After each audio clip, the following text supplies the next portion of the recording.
Hello everyone, my name is John. Today we're going to be talking about tankless water heaters, how they work, what kind of problems they have, and how to fix them. Before we go on any further, I just want to let you know that I'm not a licensed professional, and so I cannot take any responsibilities for anything happen. So please be careful, and if you're not sure, do not do anything yourself, but go ahead and hire someone. All right, this is a Rheem Performance tankless water heater. Is electric. It's not gas, it's electric completely. So I'm gonna go ahead and open it up to let you know what's going on inside. This is right now, it was on, I turned it off. It's set to 114. It's kind of hot enough for me, but some people like hotter, so they go 120. But before we do anything, and before I open this whole thing, I'm gonna go ahead and shut off the electricity because I don't want to get zapped up. All right, I opened it up already. In order to do so, there are two screws right here and two on the bottom that look like this. I had to remove the knob first in order to take this whole thing off, and it's off now. Okay, to start with, this is an 18 kilowatt, and I'm going to tell you what that means in a second, water heater, and it says it's 240 volts, but it's actually 240 volts right here and right here. I'm going to show you in the breaker box how it looks like. This is the breaker box. As you can tell, there is one right here, one break right here, and another one right here. Both of them are 50. I believe it's supposed to be only 40 amp each. So we have two 220 breakers here that goes over there. I'm going to show it to you again at the water heater itself. Just word of advice, obviously we're talking about a lot of electricity, so when you try to move this back and forth, do not touch anything else, just hold it right here. The same thing right here, obviously, unless you want to have spiky hair and get a shock. All right, again, now you can see here we have this 200 volts right here and 200 volts right there. I don't know who the electrician was, but those are uneven gauges of wire. All right, I hope yours is actually better than this. So anyways, this is the grounding right here, ground and common. So from here to any one of these should be 110, 120, and between each one of them is 240, 240. Now, the reason we have two is because we have two heat exchangers. So each one has a heat coil right here. And if it's a bigger house, you probably need to have a bigger water heater with 3 coils. Another one comes right here. So that means you're gonna have another set of 240 coming in. So it's gonna, instead of being 4 here, you're gonna see 6. So a pair, and another pair right beside it. Now I said this is an 18 kilowatt water heater. It's because each coil that's in here, in each heat exchanger, is 9,000 watt or 9 kilowatts. So 9 plus 9 is 18. If you had another one, it was going to be actually 27. So depends how big your house is. That's how much, how many coils you need to heat up everything, or you need to have several ones.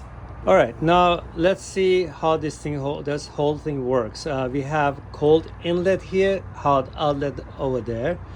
We have cold water coming through this. It should be actually blue, but it's red, I'm sorry.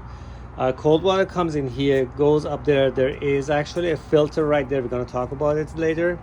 Then it goes through the filter, then it comes out right here. It goes through here. Once it goes through here, this is a flow sensor. The flow sensor lets the brain know there is actually water coming in, you need to turn on. That's all it does. When you stop using water inside the house, this is not turning. So there's something like a turbine right here. If you open all of this as something like a turbine, I can actually open and show you. In order to open anything, obviously I have to shut off the main water too, or at least the inlet water, the inlet cold water that goes to this water heater, because there's going to be pressure in here, and as soon as I open anything here, everything's going to gush out. Also, because there is a pressure buildup, I'm going to go ahead and open a hot water faucet, and it would let out the pressure, so that when I open this, nothing comes out. You know, a few drops may come out, but not much. I do have another outlet valve. I'm going to shut this off too, so that nothing can come back in it. But still, there is some pressure in here, so I'm going to open another valve.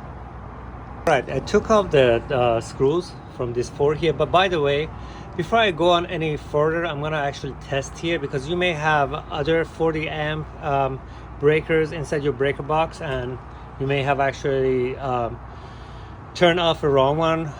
Sometimes you have a breaker box right at the side and you know that's the right one, but either way, I'm gonna test it with an electric tester just to make sure there's nothing here. All right, this is an electric tester right here. Nothing. If there is anything, it's gonna beep. So we want to make sure that this thing actually works before we use it on anything, that it has enough battery and it actually works. So I found some wires here. This is not only 110, so yeah, it works.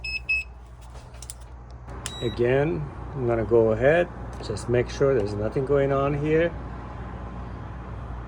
You can go all over the place if you need to, but that's it. There is no electricity, we are good. But again, I removed all those 4. Some of you guys may have a different kind of sensor that you cannot open it like this. You have to open this whole thing in order to get to it. But mine is kind of easy going, so there is a wire here. You got to be very careful. All right, water is gonna come out when I open this. There you go. That's why you need to turn off the electricity. You don't want to have water and electricity together. All right, there you go. It's something magnetic in here. This is a turbine kind of thing that's gonna turn. I'm gonna pull it out. Okay, I pulled it out. Just look at it. That's how it looks like. If there is any debris, anything like that, clean it up. Make sure inside is clean as well. I already cleaned this up. It was kind of black in there. The water here is not so good, so it gets dirty. Anyways, clean it up and put it back in. There is a gasket here. It should be still good to reuse. If not, if it's worn or cut, go ahead and change that O-ring. All right, so I was going to do all of this later, but I guess I couldn't wait. So anyways, water is coming through the filter and goes to the sensor. The sensor lets the thermostat know, okay, there's water coming in. You must turn on the heat coils so the water gets hot. And as it goes through right here, it goes through the first heat exchanger. There is a coil inside, obviously. Mine is 9 kilowatt. It heats up. Now, there is a sensor right here. It measures to see how cold the water is. Based on that, it makes a decision to turn this thing on. Well, it's not an on and off kind of thing. It's modulate, actually. And that's why you have these 2 modulators here, one for each. They're wired, each one of them is wired to one of these. So it modulates, make sure you know, it gets as hot as it needs to be to reach at the you know, temperature that you have to set. Now if there is a lot of water is going through and it says, you know what, I don't think this one coil is gonna heat up enough, it will also turn on this coil right here.